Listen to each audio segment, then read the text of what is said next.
Bonsoir. Alors, aujourd'hui, nous parlerons de la prévention, nous parlerons du diabète. Très bien. Qu'est-ce que c'est déjà?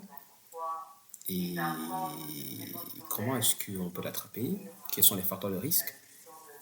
Et comment est-ce qu'on peut contrôler cette maladie? Comment est-ce qu'on peut traiter cette maladie-là? Comment est-ce qu'on peut la prévenir également? Alors, commençons avec Qu'est-ce que le diabète exactement? Alors, le diabète est une maladie chronique qui touche des millions de personnes dans le monde. Il se caractérise par une augmentation du taux de sucre dans le sang, appelée hyperglycémie, due soit à un manque d'insuline, soit à une mauvaise utilisation de celle-ci dans l'organisme. Donc, l'insuline, bien entendu, est une hormone que produit le pancréas, il faut le préciser. Donc, soit l'insuline est complètement basse, soit l'insuline est quasiment absente parce que le pancréas est complètement défectueux. Alors, on distingue principalement deux types de diabète. On a le diabète de type 1, souvent présent dans l'enfance et qui nécessite l'insuline. Et ce genre de diabète est appelé diabète 1. En général, on a dit, il peut arriver aussi, il arrive en général dans l'enfance, en général. Par contre, le diabète de type 2, qui est le plus fréquent, il arrive quand il y a un certain nombre de conditions réunies. Avec l'âge, il y a l'obésité, il y a l'insulinorésistance. Il y a un ensemble de conditions qui portent, n'est-ce pas, à l'insulinorésistance et donc à l'installation du diabète de type 2. Et le diabète de type 2, il faut le dire, est souvent évitable. Par contre, celui de type 1 est immunitaire.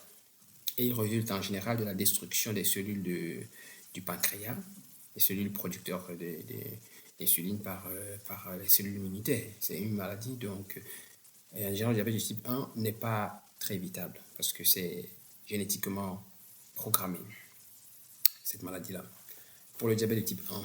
Alors, la prévention est donc essentielle pour protéger la santé et donc essentielle pour éviter, pour protéger la santé effectivement, donc vivre le plus longtemps possible. Éviter les complications, ce qui est très important dans l'amélioration de la qualité de la vie. Éviter les graves conséquences.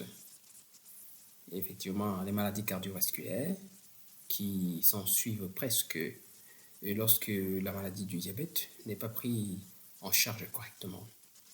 Les atteintes rénales, on en vient à... Lorsqu'on parle des maladies cardiovasculaires, on sait que le glucose non régulé dans le sang crée, n'est-ce pas, une altération des vaisseaux sanguins, que ce soit des artères, que ce soit des capillaires, que ce soit des artérioles. Tous sont... Et on sait qu'il y a des muscles qui les régulent, bien entendu. Donc ces artères-là, n'est-ce pas, vont effectivement... les muscles, les artères vont, n'est-ce pas... Les artères sont, disons, détruites, disons comme ça, sont altérées, disons comme ça, et ils ne vont plus, n'est-ce pas, réguler la pression artérielle lorsque les conditions seront réunies. Donc on va assister à des hypertensions qui ne se régulent pas rapidement. Et on aura aussi les atteintes rénales parce qu'on sait que le rein, n'est-ce pas, a des vaisseaux très très fins. Le rein travaille dans la filtration, bien entendu. Donc on aura l'altération des vaisseaux du rein et donc le rein ne pourra plus faire son travail. Et là c'est déjà grave. Si on entre dans l'insuffisance rénale, c'est compliqué. Il y aura, n'est-ce pas, la dialyse qui se mettra en place, il y aura beaucoup d'autres choses. Donc, on pourra avoir aussi l'insuffisance rénale, la cécité, parce que les vaisseaux de l'œil, les petits capillaires de l'œil, les artérioles sont également érodés. Donc, il y a aussi l'œil qui est complètement touché. Et la cécité, on pourra avoir des amputations. En général, les membres inférieurs, parce qu'on sait que le sang pour remonter est très difficile. La circulation en général est très intéressée dans les membres inférieurs, c'est-à-dire les pieds. On assiste à une mauvaise circulation dans les membres inférieurs et donc rapidement à leur amputation. C'est une maladie donc grave, une maladie très sérieuse dont il faut, pas grave, je veux pas dire grave, une maladie qui peut être prise en charge très tôt, devient, n'est-ce pas, un ami pour la vie. Alors, les facteurs de risque du diabète, normalement, et plusieurs éléments augmentent le risque de développer un diabète, notamment le surpoids et l'obésité, c'est le premier facteur. Le diabète de type 2 notamment, le risque de développer un diabète, notamment il y a l'obésité, le surpoids et l'obésité, surtout au niveau abdominal, il y a la plique abdominale. Donc, oui, et la sédentarité, le fait de ne pas se déplacer tout le temps, de rester tout le temps sur place, qui porte également au diabète, bien sûr. Et on peut être, il porte également au diabète, bien entendu. Et une alimentation riche en sucre rapide et en graisse, qui peut également causer le diabète. Les antécédents familiaux. Donc, plus on a un parent ou un grand-parent qui est diabétique, plus on est porté, n'est-ce pas, à développer cette maladie-là. Certains de ces facteurs ne peuvent pas être modifiés, bien entendu, quand c'est les génétiques, on a parlé du diabète de type 1, mais d'autres, par contre, peuvent être modifiés.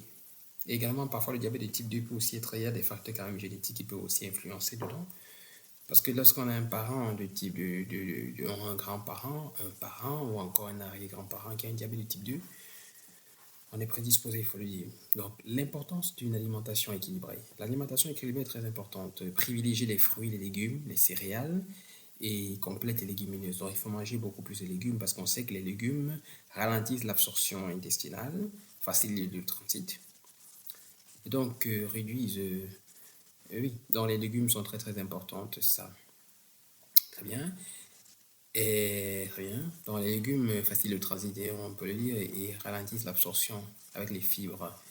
Il faut limiter les boissons sucrées, les pâtisseries, les bonbons et les aliments industriels parce que ceux-là aussi fournissent beaucoup plus de calories et donc portent au diabète et à l'accumulation de graisse, des sucres saturés.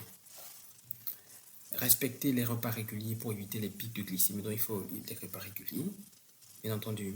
Une alimentation saine aide à maintenir un poids normal et stabiliser la glycémie. Le rôle essentiel de l'activité physique. L'activité physique est très très importante parce que l'activité physique, il faut bouger régulièrement et est un autre moyen, bien entendu, très efficace pour prévenir le diabète, bien entendu. Améliorer l'utilisation des sucres par les muscles, ça permet effectivement diminuer le poids des graisses abdominales, bien sûr, de protéger le cœur et les vaisseaux sanguins. Parce que plus on bouge, plus on va augmenter le métabolisme et plus on va éviter l'accumulation des graisses qui pourraient causer, n'est-ce pas, des troubles. L'accumulation, il faut dire que le cœur aussi peut recevoir une accumulation des graisses au niveau du cœur, parce qu'un diabétique, quelqu'un qui est obèse, quand on est obèse, même le cœur également étant un muscle, peut également stocker les graisses. Et un cœur qui a tellement de graisse n'arrive pas à fonctionner. Et si un foie a beaucoup de graisse, ça devient difficile. Ça crée encore une autre maladie hépatique. Alors, il est recommandé de pratiquer au moins 30 minutes d'activité modérée par jour, comme la marche rapide. On peut faire le vélo, on peut faire aussi la natation, on peut faire la danse également. Même les petits changements comme prendre des escaliers ou marcher davantage sont bénéfiques. On ne néglige rien, tout est bénéfique. Le dépistage et le suivi médical. La prévention passe aussi par le dépistage précoce. Un simple test sanguin, bien entendu par un petit appareil, peut détecter la glycémie et peut éventuellement, à l'occasion, faire détecter un prédiabète. Un prédiabète, stade réversible avec de bonnes habitudes. Si on le détecte avant et que le pancréas n'est pas encore allé à usure, on peut avoir la réversibilité. Un diabète débutant permet une prise en charge rapide et donc de retarder ou même d'éviter d'aller vers la maladie. Conclusion, ce que je peux dire, c'est que la personne à risque les personnes à risque doivent faire un contrôle régulier. Les personnes à risque qui ont un parent, un grand-parent, etc., ou un frère ou une soeur, doivent faire un contrôle régulier. Bien sûr, pas 40 ans. En conclusion, le diabète de type 2 n'est pas une fatalité. Si le diabète est bien contrôlé, alors on peut vivre avec son problème. Une alimentation équilibrée, une activité physique régulière, un poids contrôlé, un dépistage médical également, il est possible de prévenir et retarder l'apparition de la maladie. Il est également important pour les diabétiques, durant l'exercice physique, d'être contrôlés extrêmement par un médecin ou une personne de santé autre. Parce que quand le diabète est déjà déclaré, je veux dire, le contrôle, je veux dire, le système d'équilibre du sucre dans l'organisme n'est plus trop stable. Alors, la question n'est pas de mesurer chaque fois la glycémie ou de consommer un peu de sucre avant chaque activité physique. Adopter un mode de vie sain ne protège pas seulement contre le diabète, mais améliore également la qualité de la vie et l'espérance de vie. Donc, on vit plus sain et mieux. Prévenir le diabète, c'est donc prendre soin de sa santé dès aujourd'hui pour mieux vivre demain. Si tu veux, alors tu peux le faire aussi. Une version orale, donc je vais dire ça. Donc je pourrais également vous refaire cette vidéo en une version plus simplifiée. Je veux dire, si j'ai dit des termes un peu compliqués, difficiles, voilà. Donc en gros, le diabète est une maladie qui peut se traiter, une maladie avec laquelle, si elle est prise en charge, on peut même éviter, si prise en charge très tôt, on peut éviter de se diriger vers la maladie. Le diabète, on peut l'éviter. Ici, même le diabète est déjà déclaré, on peut éviter les conséquences. On peut vivre avec comme un ami fidèle. Il suffit de respecter les règles de vie basiques. Merci, bonne soirée à vous. Okay.